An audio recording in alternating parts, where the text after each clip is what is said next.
Full time, Arsenal 1, Wolves 2. Arsenal lose their third home league game in a row.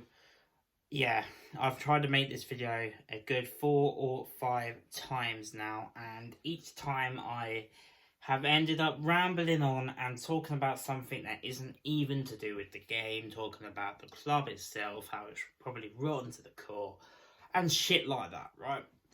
So I'm going to try and save that for another day and talk about the game itself. Now, as you can see, I'm deflated, I'm frustrated, and I don't really know how to sum that up, guys.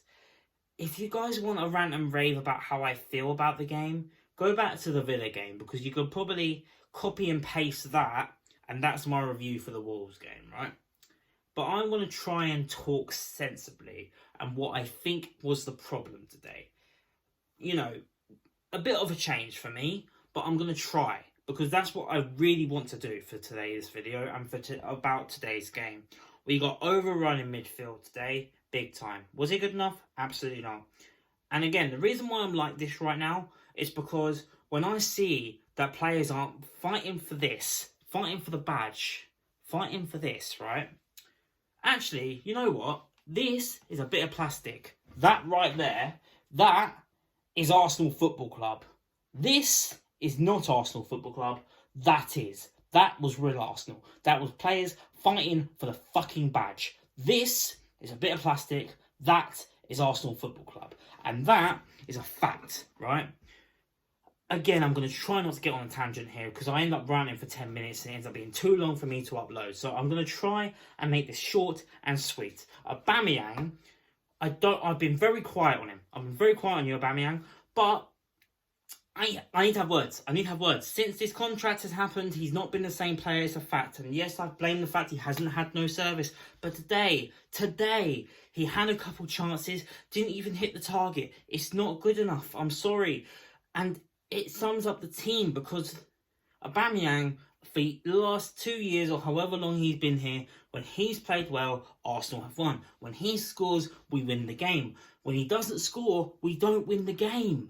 So when Aubameyang isn't playing well, it shouldn't surprise people that we don't win games, because he would have been our team for the last 3 years on his own. He's been carrying us. Lacazette had that great season under Emery in the first year, but apart from that, he's been dog shit. He's been dog shit recently. Ceballos and Xhaka, without partying on any, they look 10 times better than Xhaka and Ceballos, right? Especially Thomas Partey, because obviously it's Thomas Partey. But Xhaka and Ceballos, at the end of the season, don't re-sign him, because you know what's going to happen? These fucking mugs are going to start playing better the last 2 months of the season, and then everything will be forgiven again. Rinse and repeat. Rinse and repeat. I don't want to sound like a broken record, but it's just the same fucking bullshit. Different manager, same problems. And I've been trying to make this video for the last half an hour, and I just keep repeating myself. And you know what? This is going to be the final cut either way, so you guys are going to see this. But Aubameyang is just, I don't know what's going on with him. And he's clearly affecting the team. The whole Ozil situation is probably affecting the team. At this point, in January, if they do the re-registration, just put him in the fucking squad. And if it doesn't make a difference, at least we know as fans, at least we know, okay, he's not making a fucking bit of difference, is he? Because that's the big question mark. Oh, Ozil will do much better. Willock, to be fair to him, was probably our best player today, along with Gabriel. Before I end up wrapping up this video, because I know I'm end up not really speaking much sense, commiserations to Raul Jimenez, not commiserations, that's the wrong word. Again, I'm just flustered right now. My best wishes go out to Raul Jimenez, that's the one.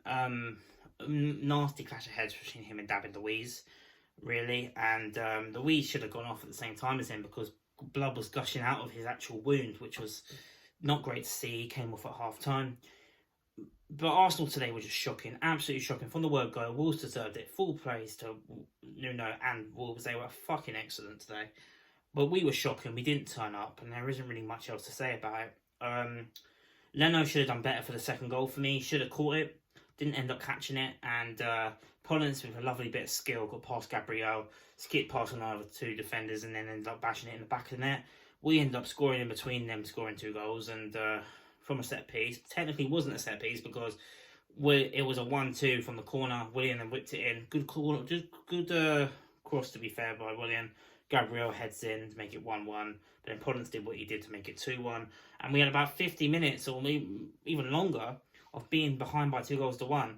And we just didn't do a lot. Nelson, to be fair to him, when he came on, he was doing stuff. He was trying to make stuff happen, which was good to see. Saka that was his worst game in the Arsenal shirt. The guy's still young. I'm not gonna fucking slag off youngsters for God's sake.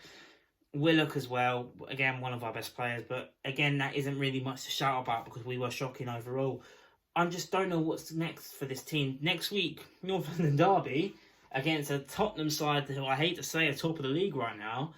That's make or break. That's make or break. I don't know how the fuck we're going to get a result there, but we need to. We fucking need to.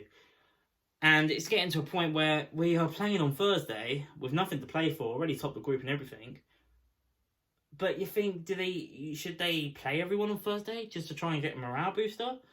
Or do they just rest them up and then go for a game plan? Because the way it looked like they had their heads on next week and not this week because we didn't turn up today. Absolutely shocking. I'm going to wrap it up here because I'm just ending up repeating myself. Let me know what you guys think. I hope I've made some sort of sense in this. But the sense from me, as you can see, is just frustration because it's the same thing week in, week out. And next week, it's make or break for Mikel Arteta at the moment. Like this video if you've enjoyed my tangent. I don't even know what this is. Subscribe if you're new. I'll probably be back for Thursday we're already through, so you might get a review, you might not, I'm not sure. So if not, it'll be the derby next week. So I'll see you guys for the next one.